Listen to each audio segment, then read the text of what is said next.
যদি বেঁচে থাকে, আমাদের নিঃশ্বাস যদি থাকে, শেষ নিঃশ্বাস থাকে, আমরা এদেশের জনগণের সাথে বেইমানি করব না, এদেশের ছাত্র সমাজের সাথে বেইমানি করব না। এই যে আমাদের উপর নির্বিচারে গুলি করা, প্রত্যেকটা মানুষকে পাখির মতো গুলি করে হত্যা করার কারণ এখন তারা জায়েজ করতে চায় পলিটিক্যাল ফ্রেমওয়ার্ক দিয়ে, রাজনৈতিক একটা টেবু দিয়ে, যারা তো বিএনপি জামাত শিবির।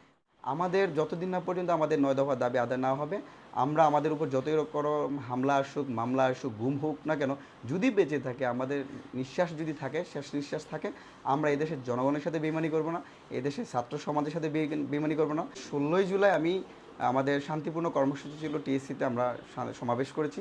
সেই সমাবেশে ছাত্রলীগের সন্ত্রাসীরা হামলা করে, সেখান থেকে আমিও আহত হয়েছি। আমার মাথায় রক্ত জমাট বাঁধছে এবং আমার অক্সিজেন নিতে, শ্বাস প্রশ্বাস নিতে কষ্ট হতো।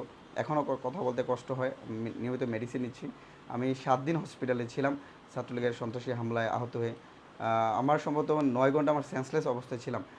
তো আলহামদুলিল্লাহ এখন আমি সুস্থ আছি, বেঁচে আছি এবং আমি মনে প্রাণে বিশ্বাস করি যে চলমান যে আন্দোলন, ছাত্র সমাজের যে রক্তের উপর দাঁড়িয়ে যে বর্তমান পরিস্থিতি, আমাদের যতদিন না পর্যন্ত আমাদের ৯ দফা দাবি আদায় না হবে, আমরা আমাদের উপর যতই রকম হামলা আসুক, মামলা আসুক, গুম হোক না কেন, যদি বেঁচে থাকে, আমাদের নিঃশ্বাস যদি থাকে, শেষ নিঃশ্বাস থাকে, আমরা এদেশের জনগণের সাথে বেইমানি করব না, এদেশের ছাত্র সমাজের সাথে বেইমানি করব না। কারণ আমরা যখন বাংলা ব্লকেট কর্মসূচি দিছি, সারা দেশের জনগণ আমাদের উপর একত্রিত ছিল, আমাদেরকে গরমে পানি খাওয়াইছে।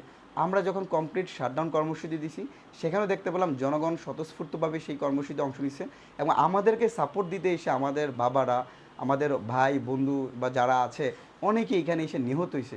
সেই সকল শহীদদের উপর, রক্তের উপর দাঁড়িয়ে আমরা কখনোই ছাত্র সমাজ বেইমানি করতে পারি না। সুতরাং তাদের যে হত্যাকাণ্ড হয়েছে, এখানে যারা নিহত হয়েছে, সেই পরিবারের উপর পাশে দাঁড়াতে চাই আমরা। ঢাকা বিশ্ববিদ্যালয় বিসি চত্বরে আমাদের যেদিন শান্তিপূর্ণ প্রোগ্রাম ছিল 15 জুলাই, সেদিন ছাত্রলীগের সন্ত্রাসীরা হামলা করে, অনেক শিক্ষার্থী বোনদেরকে হামলা করাইছে। ঢাকা বিশ্ববিদ্যালয়ে আমাদের রক্তে রঞ্জিত হয়েছে।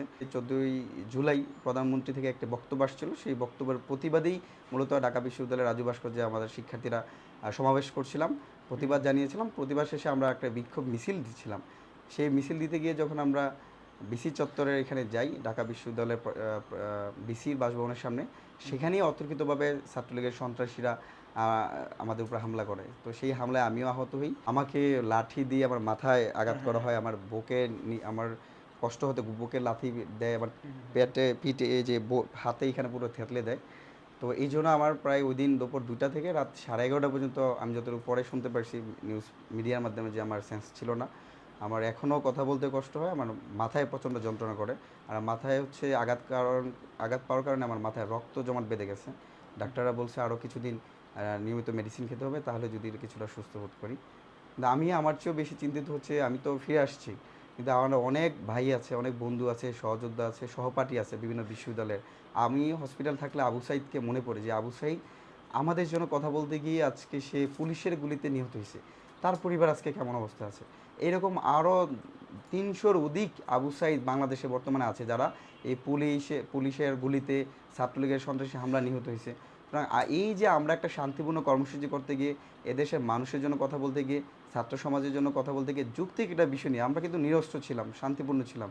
এই জায়গায় যারা হামলা করছে, সেই সকল হামলাকারী ছাত্রলীগের সন্ত্রাসীদেরকে এখন এই একটা আন্দোলনকে নস্যাৎ করার জন্য, রাজনৈতিক ব্লেম দেওয়ার জন্য শুরু থেকেই চেষ্টা করে আসছিল, আমাদেরকে বিভিন্ন ট্যাগ দেওয়ার জন্য, কিন্তু কখনোই পারে নাই।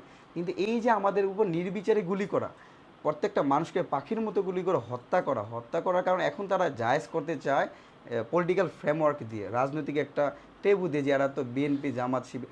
ভাই, যারা বিএনপি করে, জামাত করে, তাদেরকে আপনারা চিহ্নিত করে ধরেন।